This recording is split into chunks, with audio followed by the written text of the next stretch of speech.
All right, we are into the back half of round one, and that brings us to the matchup between Krom and Ryu. Now, Krom didn't have a super great showing in the first couple of rounds, and Ryu didn't either, for that matter. As a matter of fact, both characters were fairly middle of the pack in terms of the overall ranking, but only ended up winning 2 of their initial sets. And you see just with how much they're dancing around each other instead of engaging and getting interacting connections, that we're really kind of seeing issues with that aggressive type that was seen among the top tier characters, particularly those in the top 20 that are seeing a bye from this first round. Krom's biggest weakness comes from characters that can send him too far out into the blast zone, and Ryu isn't particularly good at that, though you never want to count him out of that type of a scenario.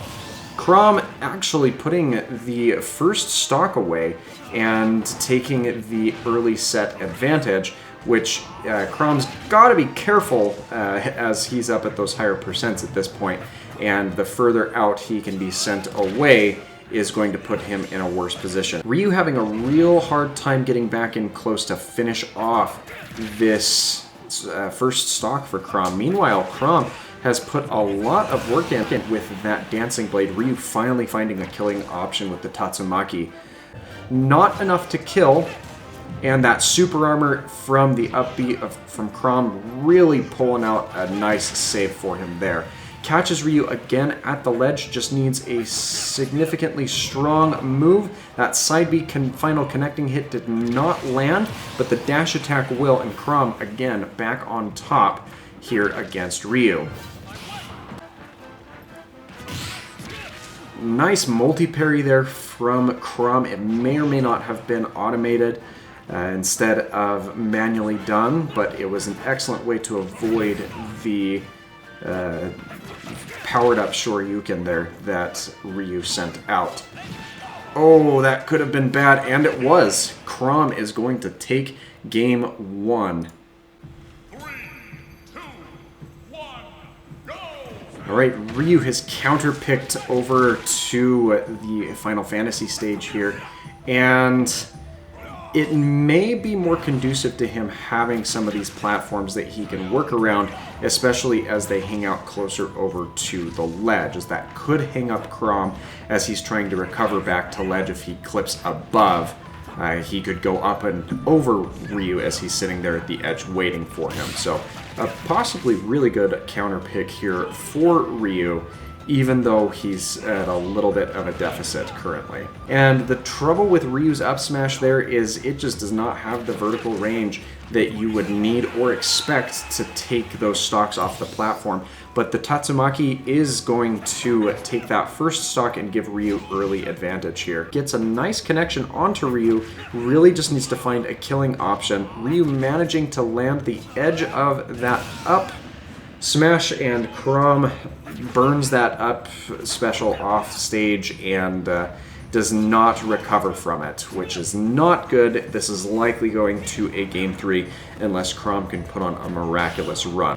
But Ryu is fairly heavy and has more horizontal recovery options as compared to what Krom does. Krom finally managing to take that stock with the Dancing Blade side B, and we'll see if he can continue to put this pressure onto Ryu despite the heavy deficit that he finds himself at currently. Nair coming in from Ryu, it's not enough, but any solid connecting hit will do it for Krom at this point. And that Tatsumaki, as we've seen it kill a couple of times before, does the trick here, and that's going to take us to a game 3.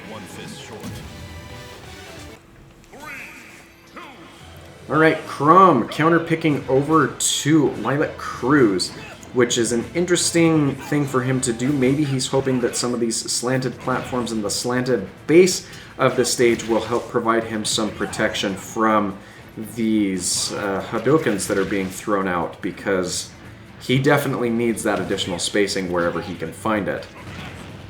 Krom still finding some issues with these Hadokens coming in though, and still managing to keep things relatively even but needs to really get in close to Ryu, and this third platform in the center might just serve to be a bit of a detriment. Now, these platforms also hang out a little bit lower than platforms on other stages, and we've got the down tilt into the up B from Ryu, and that just goes to show how powerful Ryu can be. And just like that, Krom has answered by getting that down tilt at ledge and poking Ryu too far away without a jump to recover back. Krom should have the advantage in more close quarters combat, but being kept at bay with those projectiles is not good, as he gets hit by yet another of those Tatsumakis and sent flying backwards. We've got a couple of down tilts into a Hadoken as well, and Krom barely making it back to ledge there before countering with a forward smash and leveling the stock count. And he's got to be careful, because these stronger hits from Ryu can really put him in a world of hurt and end his set here. Gets the focus punch into the Tatsumaki. That's a favorite kill move for Ryu, and he maintains his dominant status going into round 2, where he will later face off against King K. Rool, our number 2 seed from the preliminary set of pools.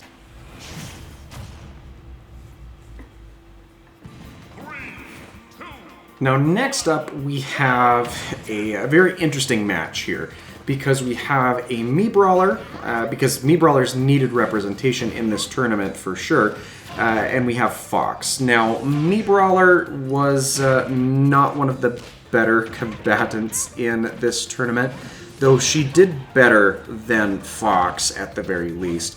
Mii Brawler went 3-5 in the pools, and she drops that initial stock in this match here, which is not something you want to see, because Fox is one of those characters that's in the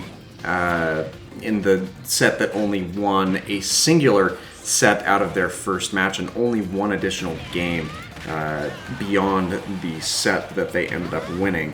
And Shantae Mii Brawler has really got to make up for some lost ground after losing that first stock so early. Gets the side B there, and it's not going to be enough to kill. She really needs to look for a solid smash attack, or this Mii Brawler has, that up B as a killing option, but it also has the Flurry of Blows neutral special, which can be a really awesome kill option for her as well.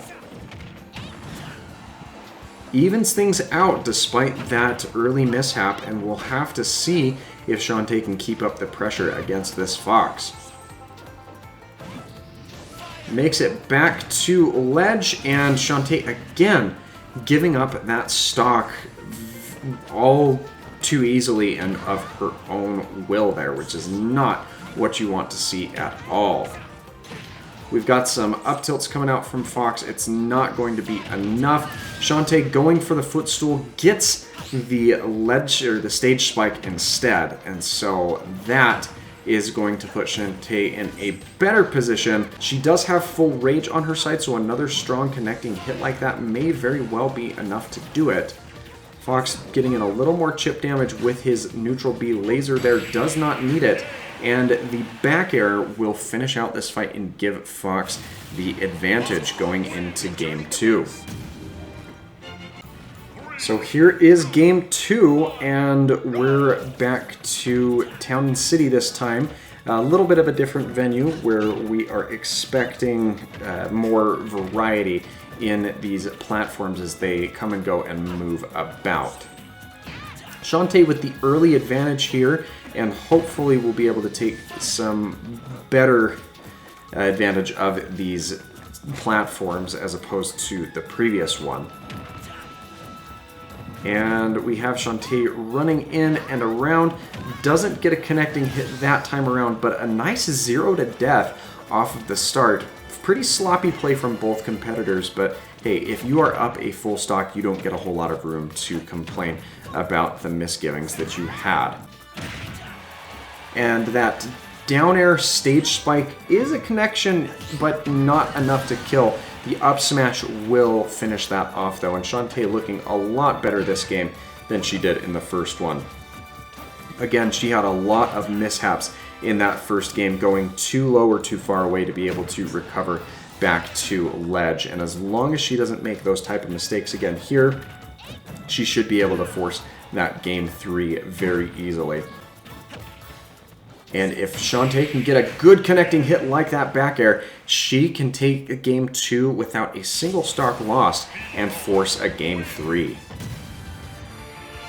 3, 2, 1, go! Okay, here is the third and final game in this set. And Shantae has been taken to Yoshi's Story by Fox, which is an interesting choice by him because that can hinder some of his damage tools, primarily that blaster of his, in getting in against Shantae. I suppose those slants don't really cause that much of a problem, but the platforms and their levels certainly will provide a bit of an issue, which is interesting because Fox has had the last 2 counter picks, and you'd think that he would have had something working a little more to his advantage. Instead, he finds himself in that blast zone. Shantae needs to take advantage of getting some more damage in against this Fox before that first stock falls, because she's not in as great of a position this game as she was the previous one. Does not have an opportunity to get that damage, however, and we are even at 2 stocks apiece. None of Shantae's throws being particularly dangerous in terms of a kill throw. I know that Mii Brawler has some down throw combos, but I don't think that the character is that technically adept. Does land the forward smash though, and that will put Fox on his final stock of this set. Fox getting a few more hits in with that neutral air, not enough to kill in this instance. He comes out with the forward air, and that blaster is not going to deter the forward smash from Shantae, allowing her to move forward into round 2, which will pit her up against King Dedede, a very scary matchup to be a part of indeed. 3, 2, 1, go! So it's interesting that Simon is as far down on these rankings as he is. He placed 47th, which is decent with having 4 wins and 4 losses. However, his Echo Fighter, Richter, is in our top 10 combatants, so you would have expected Simon to play just about as well. He must have just not had great matchups in his pool of characters, which you never want to see. And just like that, you see Toon Link with the early advantage, which is, again, fairly surprising. Toon Link being the worst performing of the Links in the preliminary pools, again in that category where he only won a singular set and no other games against any of his other combatants. So if I'm Simon, I don't want to drop a game here and look particularly bad. Both characters are really good at zoning with a variety of spacing tools, with Simon being a little bit better, having some of his neutral or his standard attacks having infinite more range than those of Toon Link. And that is showing here with the lack of prowess that Toon Link is showing, getting caught by a couple of axes, that last one actually taking his second stock, and a few more of these projectiles being thrown around. That cartoonish smoke from Toon Link's bombs really proving to be quite a nuisance and an obstruction to our field of view. Now we know that doesn't really affect our competitors as much, and Toon Link going down very quickly, leaving Simon with a 2-stock advantage. Right, Toon Link has counterpicked over to Final Destination, a very interesting choice for him, because most projectile users do tend to like having some platforms to retreat to, but Toon Link doesn't really get that luxury here, where his opponent has just as many, if not more, projectiles and tools in his arsenal to be just as, if not more, campy than he is. So maybe he just wanted to level the playing field a little bit, and that seems to be doing decently well for him, at least so far. We'll see if he can keep that up as Simon attempts to get closer and close out some of the advantage here against him.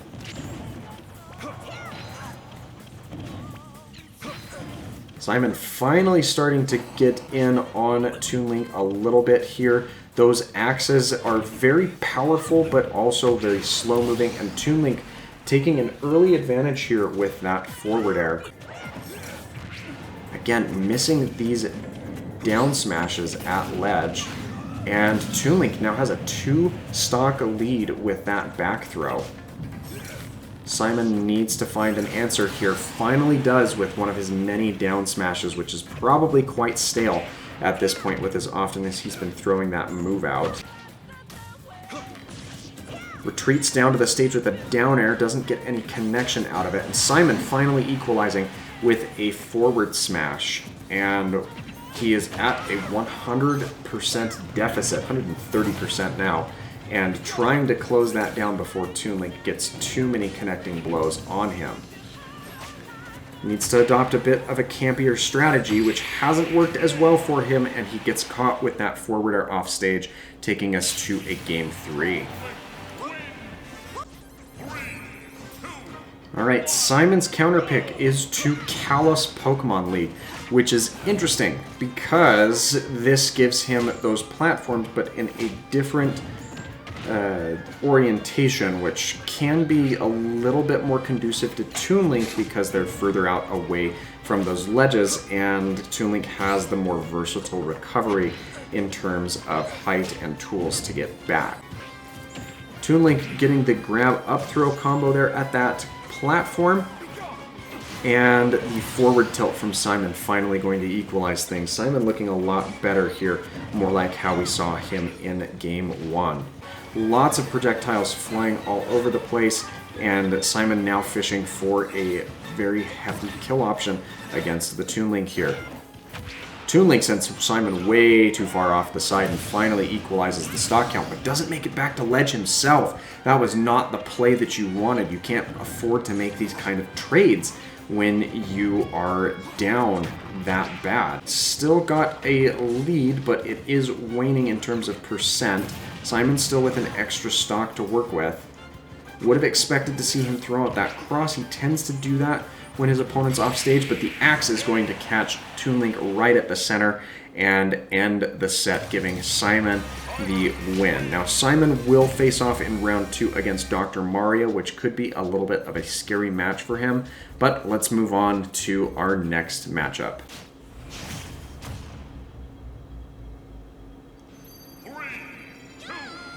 So next up, we have Marth and Daisy.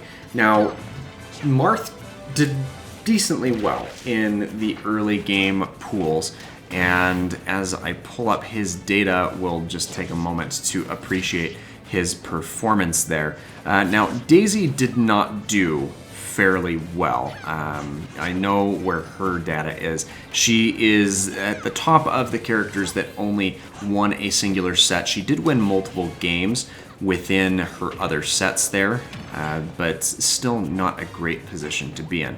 Meanwhile, Marth is still in that category of having won 3 games or 3 sets out of the 8 sets that he did play, so performed better than Lucina as well, which it'll be interesting to see if he can continue to do so here against Daisy. Both combatants keeping things relatively even. Marth hitting into the Toad counter there from Daisy, and does take a fall early on here. So he's going to have to work harder to fight back from that. Though the Marth CPU actually does fairly well in spacing out his attacks, so you've got to give him some credit for that at the very least. Marth gets the grab and the up throw. It's not enough to kill, and we're going to have to see if he can indeed get it. With a up-close forward smash, he is able to close out that stock, and would have been able to close it out a lot quicker had he landed one on a tipper connection. We've got those float up airs and other aerial attacks coming out from Daisy, which does help her space around a little bit when it comes to opponents with swords. Marth quickly turning this around and taking a second stock, and just like that, turning the match around. Now, you have to remember that he lost the first stock in this match, and Daisy equalizing there with her Daisy Bomber side B attack, and things are relatively even heading into the last stock for each combatant in this first game. And we'll have to see if he can equalize a bit. That up smash does connect and extend that lead a little bit, though Daisy connecting with that down tilt and then the aerial follow-up against Marth there. And Marth connecting on the downer, it does clank a little bit, but it doesn't matter because it nets him game 1. On to game 2, Daisy has counterpicked to small battlefield, a decent place for her to go to because of the platforms, and that gives her some more places to retreat to where she is a little bit more aerial, or has a little bit more of that aerial mobility. We will have to see how Marth continues to answer against this. Manages to catch the turnip away from Daisy, though doesn't get anything out of it, unfortunately. But the counter there is going to be enough, and that sends Daisy flying away and gives Marth the advantage here, which is certainly what he is hoping for. Daisy getting a couple of up air combination hits here, finally lands a forward smash to even things out, and unfortunately Marth wasn't able to get any damage before the restock there, though did get a couple of connecting hits since the restock. Daisy gets a dash attack in on Marth, and Marth finishing on that right-hand side with a neutral air, taking that advantage back, much like we saw him do early on in this game. Back air up there through the platform, and Marth did not connect on a down air there. It looked like he went for it a second time, but did not get anything meaningful. And just like that, Daisy has evened out the stock count, but she's got to work really hard if she wants to push a game 3 here, and she's at a very heavy deficit, which makes it doubtable that that will indeed happen, barring Marth slipping up here. And Marth going down pretty deep, doesn't get the punish he was hoping for, but shortly thereafter gets the up smash through the left platform, and that is going to give Marth the set win here. That is going to pit him up against Ike in round 2, and Ike was a very powerful competitor in that first round, being our number 7 seed. 3, 2, 1, go! Now, Min Min had an interesting set of first games.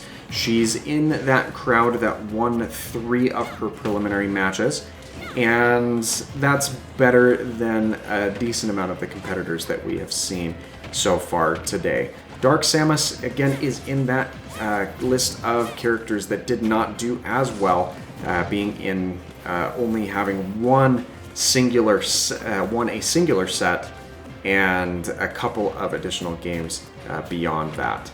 So we'll have to see how Dark Samus fares against this Min Min here. Dark Samus trying to keep Min Min at bay with a couple of her projectiles, and the Megawatt from across the stage going to take Dark Samus's first stock and give Min Min an early advantage here. We've got a down tilt there on the ledge, Dark Samus firing back with a back air and evening out the stock count before the percents can be thrown too far away from each other. We may see her switch over to the Ram again here in just a moment, and Dark Samus not going to make it back to ledge, uses the screw attack a little too preemptively and comes up short. Any strong connecting hit is going to do it, and that up smash from Min Min does finish it out even without that final spark kill screen there. 3, 2, 1, go! Alright, we have Samus's counter pick over here to a stage with less platforms, and that may be something that's somewhat beneficial to her, but one of the big strengths of having a lot of platforms against a character like Min Min is it gives you the opportunity to camp a bit more, and projectile-heavy characters such as Dark Samus really seem to find a lot of value in that. So a bit of an interesting strategy, by opting for fewer platforms, but it does seem to be working out decently well thus far, as Dark Samus has the percent lead by a considerable margin. Gets the grab into the back throw. That's going to power up Min Min's Dragon Arm, which you've got to watch out for because you've got a lot of room to work with when the dragon is powered up like that, especially with the laser that comes off of it at the end of those smash attacks. Hasn't seen her use it just yet. We've got Dark Samus sending out a lot more of these projectiles, which you do kind of need to rely on, but you've also got to be careful because Min Min can send those flying back at you with her up smash reflector. Dark Samus does manage to take that first stock though, and Min Min now trying to close out the first stock of her own. And had Min Min not had a second jump there, she surely would have been dead. Luckily, she did make it back and was able to equalize on those attacks. Megawatt moving through the charge beam there from Dark Samus. We've got Megawatt coming in. It does not connect off stage. We'll have to see if she can finish this out. Gets the aerial up B, which connects and hits, but doesn't do anything in the realm of finishing out the stock. However, the up smash certainly will. And then Min Min looking to extend this lead as far as she can before losing the second stock of her own. Unfortunately, does not have a chance to do so, and we are on equal percent into the final stock of this game, if not this set, depending on how things are played out. And with Min Min having the current lead, it could very well be curtains for Dark Samus if she continues to keep up this type of pressure. Megawatt coming in to connect a little bit on a very lightly charged smash attack. It's a little bit too early to kill, even with that heavier hitting arm there. Possibly with Rage, but you've really got to get in close as you can. We've got an up tilt happening there at that center platform to even out the percents a little bit. Megawatt getting a nice jab connection there at the ledge. And Dark Samus way too far away, giving Min Min the win and the set, which I'm sure Min Min was looking forward to. Dark Samus has got to hit the drawing board here. Now, Min Min will face off in round 2 against Mii Swordfighter, the highest performing Mii character out of the bunch, so that will indeed be fun.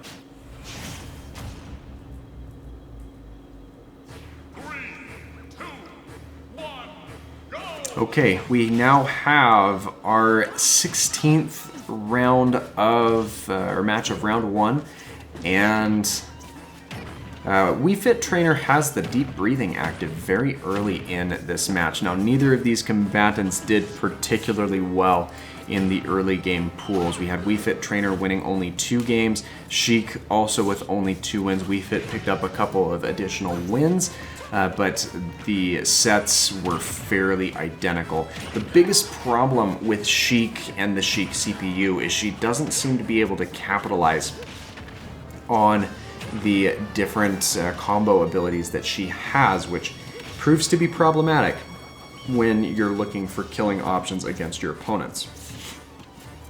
Wii Fit Trainer gets that deep breathing active yet again, and this could be a very scary situation for Sheik to be in, as it is with Wii Fit Trainer landing that neutral air to finish out Sheik's first stock, and then Sheik jumping into the volleyball there as well, which is not great for her. And Wii Fit making it back to that right-hand ledge well enough. Sheik finally finding a kill option with that up B. A very non-conventional kill option, but if it gets the job done, I'm all for it. Wii Fit looking to extend her lead a little bit further, does manage to get the volleyball hit, and we see a series of tilt attacks there, nothing connecting.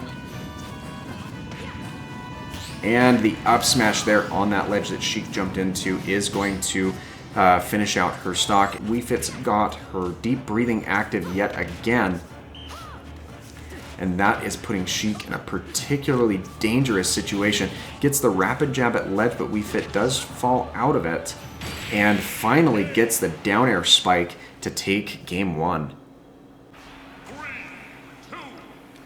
Okay, Sheik has counterpicked to PS2, which is interesting. Maybe she prefers down those more, or those platforms more central to the stage, and I apologize for any audio issues you're experiencing there. Again, I can kind of hear when the audio cuts out on my end, but can't do anything about it.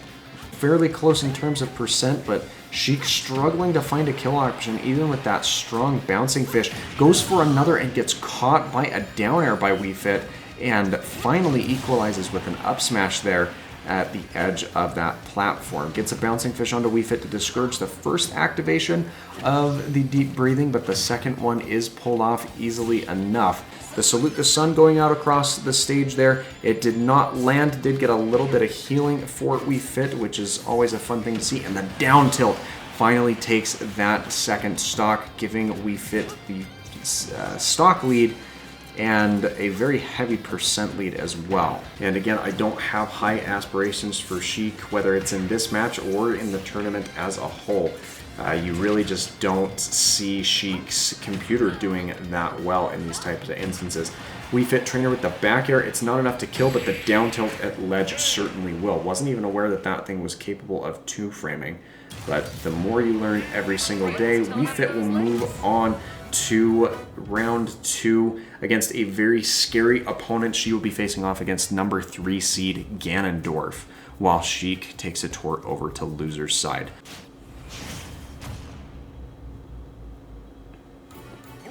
Now, Ice Climbers actually did fairly well for themselves in the pools. They won 3 of their 8 sets and had a fair amount of wins in addition to that. So it will really be interesting to see if they can keep up with the speed that you see coming out of Sonic. So far, doing a really nice job, managing to stay fairly in sync. But even when they do get out of sync, you see a couple of connecting options there for them as well.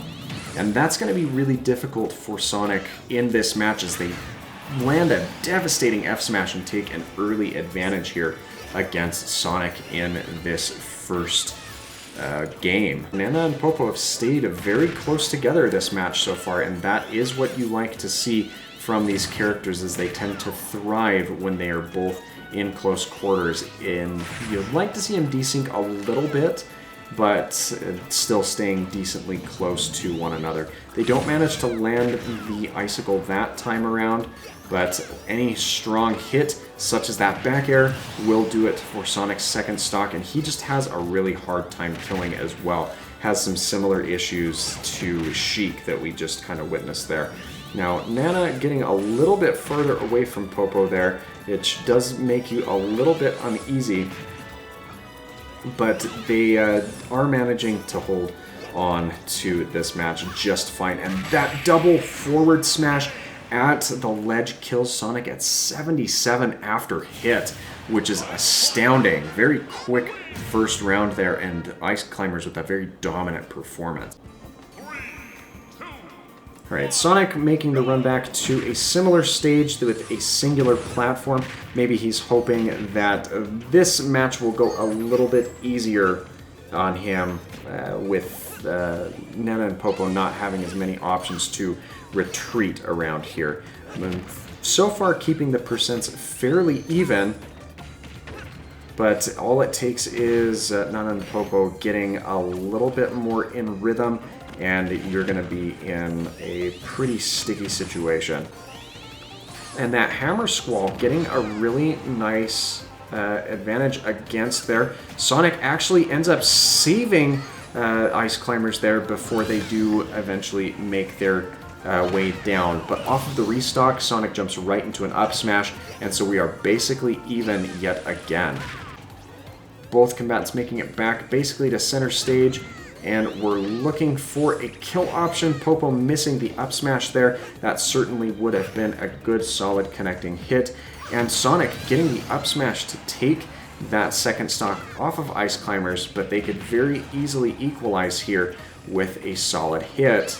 We've got more of these icicles coming out against their opponent, and the neutral are finally going to connect. I believe that was Nana's connection there. And Sonic not happy about that, getting a couple of up smashes and up airs to chain on additional damage here against these ice climbers. And the scariest thing about facing off against these ice climbers is if they're right there next to each other and you get hit by one, you're going to have a really hard time as the other connects into you as well.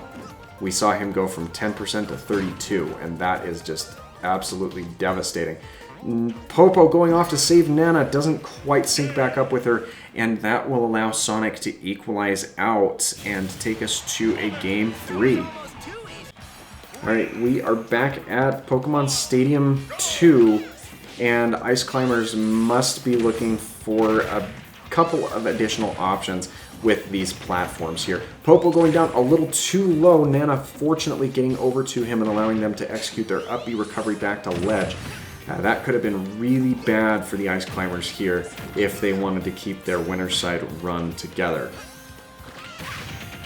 And Sonic getting a couple of additional connecting hits into these Ice Climbers has them decently separated, which is really what you need to do, and that's exactly the reason why, because if you can keep them apart from each other, then you can force a very suboptimal recovery option out of them. And the up air coming out from Ice Climbers there the second time will finally take Sonic's first stock. Excellent shield pressure there from the Icicle Wind there, and Sonic finishing off Ice Climber's second stock here with another up smash. That tends to be one of his better kill moves if he can get all of the different hits to connect into each other, which it seems to do fairly frequently. Oh boy, Nana's in trouble, way too far off the side there. Sonic's sent her too far away. She's not coming back. We've only got a Sopo for the remainder of this run, which is not ideal for Ice Climbers. They may very well end up in the loser's side of this tournament, which would be interesting to see a loser's run back, but it's never something you really want to see from these two. Sonic finally losing that second stock, and we're equal, but Popo may not be able to hold on for very much longer just by himself. We'll have to see how well he copes with Sonic here towards the end, but he's at a very heavy percent deficit, and all Sonic needs is one of those up smashes at this point to finish things out. And just as I say it, there it is. That gives Sonic the win and the set. That will send Ice Climbers down to loser side, and Sonic will have a very scary matchup against Steve in round 2. Next up, we have Mega Man versus Ken. Now, Mega Man's right in the middle of the pack. He had 4 wins, 4 losses in the first sets, and Ken didn't do well at all in those preliminary sets, but that hasn't held back other opponents thus far. We just watched Sonic pick up a win against Ice Climbers, and he performed very poorly in his preliminary pool games as well. Mega Man can really catch you off guard if you're not careful with the damage that he's able to throw out, because he's deceptively powerful here. The Ceratanium Blade whiffs, unfortunately, but he does manage to catch Ken with the tail end of his up smash, which is still enough to pick up the kill here. It goes to show that the CPUs for even the Echo Fighters tend to work a little bit differently. Ken finally picking up a kill with that dash attack, but Mega Man is not going to let this game go easily. Gets a dash attack, which racks up a ton of damage there for him. Ken with the down air does manage to get the onstage spike, and shortly thereafter follows up with a Shoryuken and takes the stock lead. Mega Man looking to finish things out as quickly as he can, and does so with that forward air after a couple of other aerial connections. We've got Mega Man making it back to that ledge there. Ken really giving him a run for his money as he seeks to close out this stock. And Mega Man finally manages to do so with the down smash flame geysers there. 3, 2, 1, go! Alright, next up we have, or not next up, but as the counter pick from last match's game, Ken has decided to go over to Final Destination, and I can understand why, because Mega Man is a lot campier of a character, and he doesn't seem to do as well when he doesn't have platforms to his advantage. That being said, Mega Man is doing very well at maintaining the pressure, responding with that Shoryuken-like up tilt of his own to pick up a very considerable amount of damage against Ken here. But it's still not enough to finish anything out this early on in the stock. Mega Man favoring that up smash quite a bit, and as long as it connects, he will continue to use it because it racks up a lot of damage and is a very nice killing option as well. Mega Man very far out and away, and he is unable to recover there even with the help of Rush, which is unfortunate. Looking for a kill option. That's the first application of the Leaf Shield that we've seen go out. If we saw him use that again, we would probably see a stock taken as Ken tries to recover back to ledge. However, he does not do so, and Ken gets the footstool off stage, which puts Mega Man in a very bad position as he's now down 2 stocks. If Mega Man can get that up smash, which he does, he'll at least take 1 stock away, but there's a lot of ground left for him to make up if he wants to close out this set quicker. And Ken actually does get down to that last stock, but we'll have to see if Mega Man can pull anything out towards the end here, because he's in a very precarious spot and doesn't manage to do anything noteworthy on that final stock before Ken evens things out and forces us to a game 3. Alright, Mega Man has counter-picked over to Lilac Cruz, which makes sense to a certain extent because he really likes having platforms that he can retreat to. However, these angles may prove to be detrimental to him with a lot of the projectile attacks that he likes to use. So we'll just kind of have to keep an eye on this match as we continue to unfold. But you can already see that Ken is having struggles as he is unable to make it back to ledge and takes an early fall off that right-hand side of the stage, giving Mega Man a very considerable advantage in this third and final game. But Ken does manage to equalize with a similar gimp, and we are right back down to 2 stocks apiece, though Mega Man still is holding on to a % lead. He's got to get more damage in on him, and he's slowly doing so with some more of this chip damage from across the stage and those power pellets. And Ken making it back above the ledge to connect with that Shoryuken, forcing Mega Man to retreat as he is sent flying. And Mega Man picking up the kill with that up tilt. And just like that, Ken finds himself on the final stock of this set. The multi-pummel into the back through, that's still not enough. Mega Man, just under 200%, finally gets caught by that Shoryuken recovery back to ledge, and you probably didn't hear any of that because I heard the audio struggling yet again. He's still got a decent % lead, just needs to find a way to finish out this final stock from Ken, and up tilt would do it if he can rush up and get that at this point, but so will the back air, and Mega Man is going to move on to round 2 here on winner's side. That is going to have him face off against Terry, so that's given him some good practice based off of the characters functioning somewhat similar, but there's still got a lot of work cut out for him. Okay, here we are in Kalos Pokemon League. Interesting that Joker wouldn't have banned this pick initially, because this is very much Greninja's home turf. But it doesn't seem to matter a whole lot as Joker's keeping tabs fairly consistently with his opponent here. Now, Joker didn't do super great in the early rounds. He won 3 of his first 8 matches, or sets, against his opponents, whereas Greninja only won 2, and those were the only games that he won in those sets as well. So we'll have to see if Greninja can finish things out and kind of turn things around here in the actual tournament itself, or if things will kind of continue as they currently have been, with Joker and other competitors having a very commanding lead over him. Joker sitting at a very nice 12% here and hasn't had Arsene pop up at all. Didn't need him and already has a one-stock lead. We've got the up throw coming out there from Joker, which is decent for tacking on some additional damage, and the forward smash at ledge is going to put Greninja on his final stock of this first game. Greninja sneaking away over to the far side, hasn't landed one of those shadow sneaks, and instead is choosing to use them more as a retreat type option, which is a very interesting choice for him.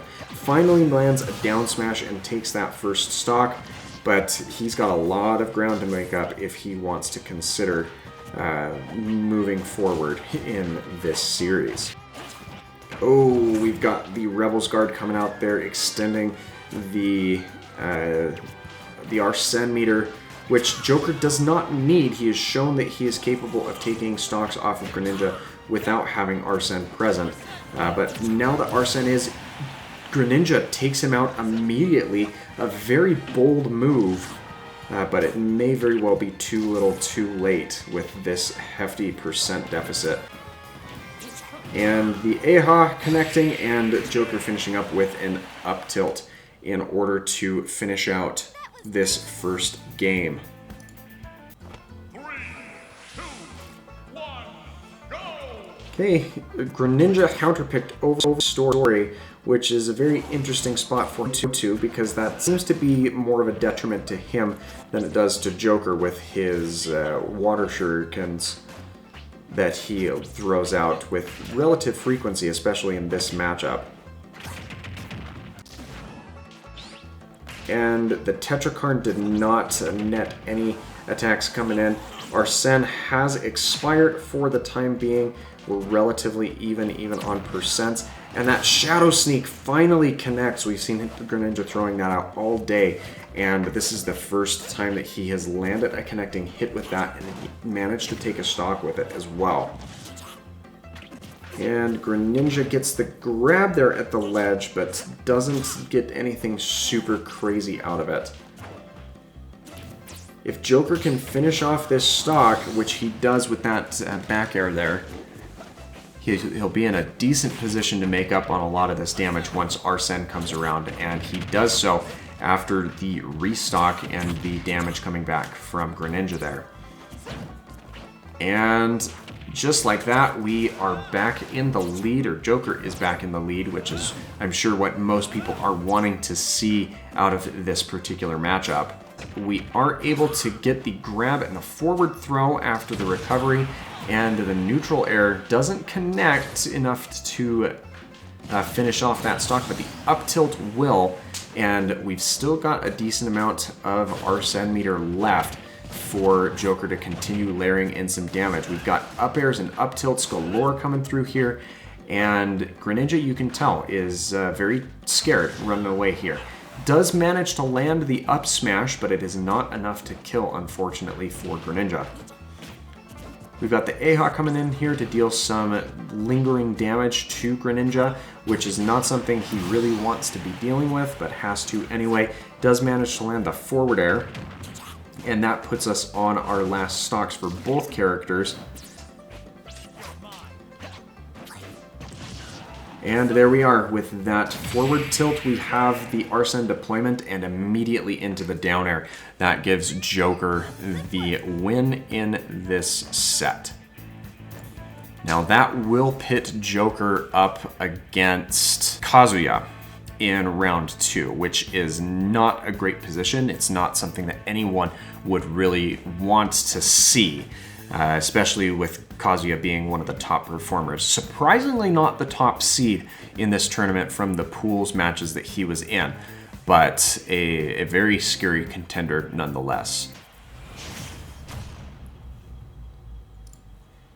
3, 2, 1, go! Okay, so Pac-Man did decently well in the preliminary pools, He was, again, towards the middle of the pack of what we've seen today, having won 3 matches out of his 8, or 3 sets out of his 8, whereas Pikachu didn't do quite that well. Pikachu ended up only winning a singular set, or a singular set, but only a few additional games on top of that.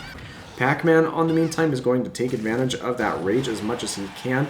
Pikachu's forward tilt, not going to do it. And if Pac-Man can find a reason to stick around, he will. Finally gets the kill up there around 200%. And now Pac-Man is looking for an answer to see if he can equalize the stock count. Yeah, Pac-Man needs to find a good connection, and that back air is going to be it.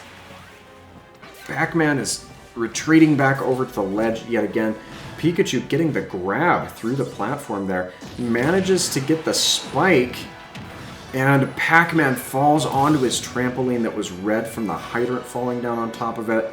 And that's unfortunate because as it breaks, it puts him into free fall, which is not what Pac-Man wanted to see. Unfortunately, that hydrant does not have a spike hitbox on it, though I know that there are many people who would love it if it did. And Pac-Man, continuing to be a bit of a nuisance, gets the redirect off the ledge to pick up that kill, and we are basically even percent-wise heading into the last stock of round 1. Gets the connection with the fire hydrant there at the ledge. Again, that does not have a spike hitbox to it, so didn't really do as much as I'm sure he's hoping it would have. We've got the falling forward air from Pikachu as Pac-Man attempts to recover back to the ledge there, and unfortunately doesn't gimp the recovery, but the high angled forward tilt there from Pac-Man is going to let him pick up game 1, which is surprising given the way that most of that match ran. Alright, we've got the Final Fantasy counter pick coming out of Pikachu here, which again is a fairly interesting choice for him.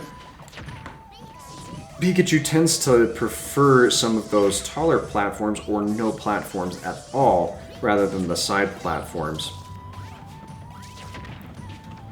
And just like last game, we see Pikachu coming out with the early lead here, and Pac-Man probably is just taking a moment to refamiliarize himself with this type of terrain, as it's not something that he's particularly prone to doing very well at.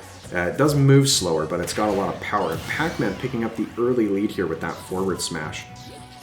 Pikachu's got to be a little bit more precise with those aggressive moves he's putting on, and that up throw into the Thunder is going to be that type of move he's looking for.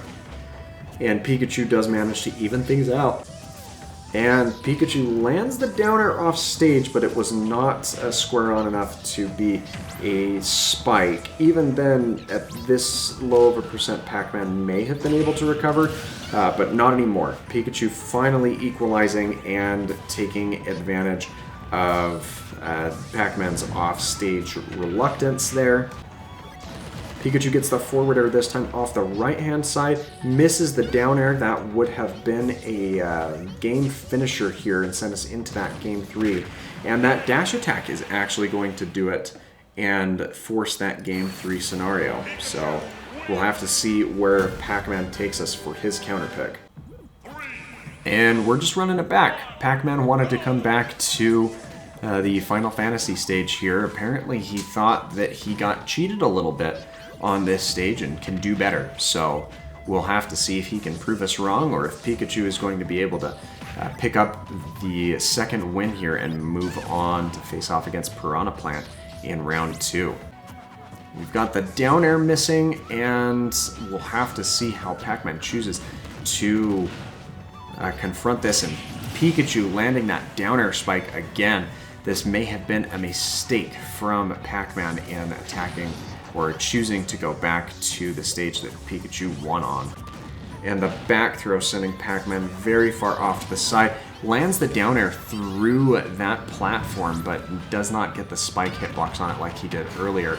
Pac-Man finally finishing off Pikachu's first stock with that down air, but it's got a lot of room to make up for. And that was not the answer that Pikachu needed there. That's why Pac-Man is still here at that terrifyingly high percent. The down air connects on a sour spot, and shortly thereafter gets him on the sweet spot. Pikachu just one stock away from moving on to round 2 winner's side, while forcing the higher seeded Pac-Man into the loser's side of the bracket.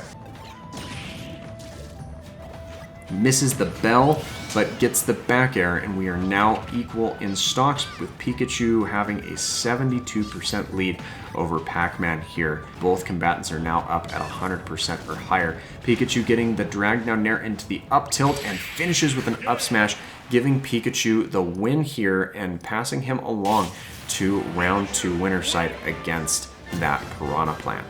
So we will have to see how well that match goes as we come into it next week. But that is going to do it for round 1, and we will probably break up round 2 into 2 separate videos based off of the large amount of fights that are in there. So make sure that you subscribe if you've made it this far into the video. Don't forget to leave a like if you enjoyed, and we have more matches from the definitive level 9 CPU tournament on the way. Thanks again for watching, everyone, and I hope that you have a fantastic rest of your day.